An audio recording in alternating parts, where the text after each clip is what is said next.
राधा वल्लभ श्री हरिवंश। आज हम एक और भक्त चरित्र सुनेंगे, पढ़ेंगे। एक चरवाहे को मात्र गुरु आज्ञा पालन से हुए भगवान के दर्शन।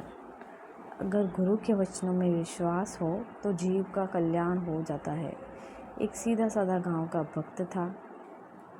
वह कभी कथा नहीं सुनता था। वह एक चरवाहा था और गायें चराता था। एक दिन उसके मित्रों ने कहा कि तुम कभी तो कथा सुन लो, रात दिन पशुओं के पीछे घूमते रहते हो, पशु बुद्धि हो गई है तुम्हारी, कभी तो भगवान की कथा सुन लो। इसके बाद एक दिन उसने कथा सुनने के लिए जाने का निर्णय लिया। सत्संग में चर्चा चल रही थी कि जिसने मनुष्य जन्म लेकर गुरु मंत्र नहीं लिया और नाम जप नहीं किया उसका जीवन व्यर्थ है। ऐसा मनुष्य मुर्दे के समान है। वह यह बात सुनकर चला गया। अब यह बात बार बार उसके दिमाग में आ रही थी कि पंडित जी कह रहे थे कि जिसने गुरु मंत्र नहीं लिया और नाम जप नहीं किया उसका जीवन मुर्दे के समान है। वह गुरु मंत्र लेने की चाह। वह दूसरे दिन फिर कथा सुनने गया और पंडित जी से मिलकर उसने कहा, आपने कल कथा में कहा था कि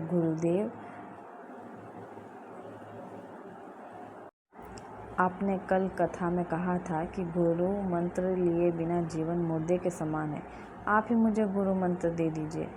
उन्होंने उसे टालते हुए कहा कि कथा के आखिरी दिन मिलना तो मैं तुम्हें गुरु मंत्र दे दूंगा। कथा के आखिरी दिन पंडित जी कथा करने के बाद शौच के लिए लोटा लेकर जा रहे थे। अब वह तो गुरु मंत्र लेने के लिए आतुर था, तो वह भी उनके पीछे चल दिया। उसने कहा, पंडित जी इतने दिन से घुमा रहे हो, अब तो गुरु मंत्र दे दो। पंडित जी को तो शौच के लिए जाना था, तो उन्होंने उसे फटकारते हुए कहा, दत्त कपोचन। विश्वास से गुरु मंत्र जपने का फल उसे लगा वही मंत्र है। उसने कहा, जय गुरुदेव, और पंडित जी को प्रणाम करके वह अपने घर चला गया। घर आकर उसने अपने परिवार वालों से कहा, आज से गाय चराना बंद। अब मुझे गुरु मंत्र मिल गया है, अब मैं भजन करूँगा। अब मेरा जीवन मुर्दे के समान नहीं रहेगा। वो बैठ गया और दत्त घपोचन जपने लगा। अब इसमें ना कोई भगवान का नाम और ना कोई मंत्र है। उसकी ऐसी लगन लगी कि वो हर समय बस यही जपता रहता। श्री कृष्ण जो बड़े बड़े मुनियों के ध्यान में नहीं आते, वह सरल और भोले भक्तों को आसानी से मिल जाते हैं। हरिवंश महाप्रभु ने भी शहीद 84 जी में कहा है, मुनि मन ध्यान धरत नहीं पावत, करत विनोद संग बालक भट, दास अनन्य भजन रस कारण, जय श्रीहित हरिवंश प्रगट लीला नट। श्रीहित 84 जी पद 64। भगवान श्री कृष्ण का भक्त पर स्नेह है। भगवान यह सब देख रहे थे और उन्होंने रुक्मणी जी से कहा, चलो आज एक भक्त के दर्शन करने चलते हैं। रुक्मणी जी ने कहा, बहुत दिनों बाद आज आपको किसी भक्त की याद आई है, ज़रूर कोई बड़ा भक्त होगा। रुक्मणी जी साधारण वेश में भगवान के साथ गई। जब वे दोनों गाँव में गए तो भगवान ने रुक्मणी जी से कहा कि पहले आप जाकर उनसे मिले। वो भक्त तो बैठकर धत घपोचन जप रहा था। रुक्मणी जी सोचने लगी कि ये भगवान का कौन सा नाम है जो ना तो विष्णु सहस्त्र नाम में है ना गोपाल सहस्त्र नाम में। उन्होंने आवाज़ लगाकर पूछा, ये कौन सा भजन कर रहे हो और किसका भजन कर रहे हो। वो तो अपना जप करता रहा और चुप रहा। उन्होंने फिर पूछा, किसका भजन कर रहे हो। 2-3 बार पूछने के बाद उसे गुस्सा आ गया और उसने गुस्से से जवाब दिया कि तुम्हारे पति का। रुक्मणी जी वापस आई और प्रभु से कहने लगी कि बहुत जानकार भक्त है। मैं तो इतना छुप कर गई कि फिर भी वो मुझे पहचान गया। भगवान ने कहा, हाँ तभी तो हम इसके दर्शन करने आए हैं।